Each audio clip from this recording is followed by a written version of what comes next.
They told me Deep the only one that gets your hand-me-downs, and Ashley at the party playing with her nose now. Firecracker got a weird case. Why is she around? Certified superheroes, certified pedophiles. Wop, wop, wop, wop, wop. Any fuck 'em up. Listen, there's a lot going on right now, okay? Firecracker, I'm gonna get back to you later, alright? First and foremost, Homelander is bugging out.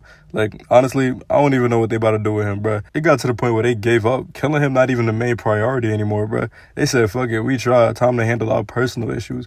We've been watching this man tweak out for 4 straight seasons, but this feels like the closest we've gotten to a full-on crash out so far. Ryan sneaking off to go hang with Butcher was definitely the last straw. He had Homelander sounded like a scorned lover. That shit was hilarious. Shit wasn't that funny last episode, though, I'm not gonna lie. Soon as he walked in the room with that cake, I knew he was about to be on bad timing. If I was one of them workers, not gonna lie, I'm getting the fuck up out of there. As soon as he went in the room with that old lady, he probably would have caught my ass regardless, but shit, at least I tried. Worst part was definitely when he had Buddy whacking his wood in a room full of people talking about some more spit. Nigga, get your freak ass on. He only broke eye contact like one time too. That nigga was locked in. There's people that can't even get hard with the pressure of one girl watching them. This dude had a room full of his co-workers and he already old as Clint Eastwood. His dick probably ain't been hard since the 80s. Listen, I have my criticism of the boys, but one thing they always gonna do is show me some shit I ain't never seen before. They need to imprison this nigga in the Earth's core, bro. I don't know how, but make it happen. He out here cooking niggas. Deep frying motherfuckers in human-sized ovens. Get them gone, bro. By the way, I would just like to say, if Homelander made me play him in garbage can basketball for my life, word of my mother, I'm frying him. What? Do y'all know who I am?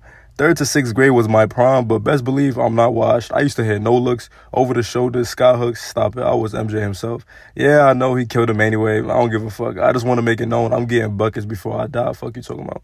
Homelander's reached a point where he's clearly about to reach an absolutely sick level of uncaring brutality. But the most interesting thing about all of this is Ryan. He wants Ryan to be a carbon copy of him, and he thinks that if he gives Ryan his idea of a perfect childhood, then he'll turn out exactly the way Homelander wants him to. That's why he said, I gave you everything that I ever wanted.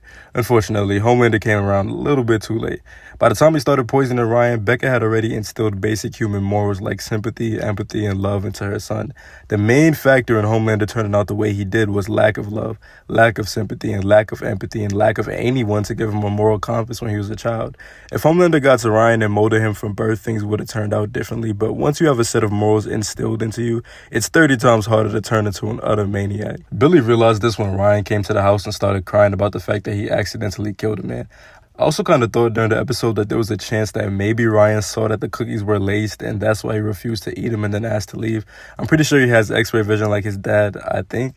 Maybe he noticed something off with him. Billy throwing them away at the end might have been what showed him that Billy wasn't actually some fucked up person and he cared about him. The other thing that showed him was obviously the difference in reactions from Homelander and Billy. Homelander, the father he chose who was supposed to be his caretaker, didn't give a shit and basically told him stop being a little bitch. Billy, the supposed asshole who seemingly rejected Ryan as his son, was way more caring and considerate of Ryan's feelings. It makes sense why Ryan started gravitating towards Billy more. Fuck all the emotional bonded bullshit though. Back to the pedophile. Annie pulled up and gave her the beast by Dre, and I was on my feet cheering the whole time, I'm not gonna lie. I do think it's a little bit of a stretch to say that her fan base would still be cool with it even after the solid proof of her being a pedophile, but this show is a parody, so I don't mind the exaggeration.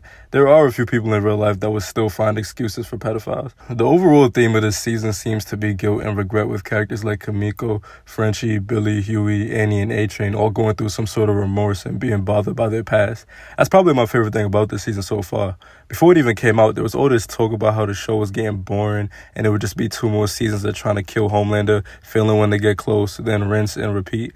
This season, they chose not to mainly focus on killing Homelander and instead just create new personal problems for the main cast to deal with. Billy's about to die. He got other stuff to worry about instead of wasting the rest of his days unsuccessfully hunting Homelander. Hughie's dad was about to die. He can't focus on Homelander either.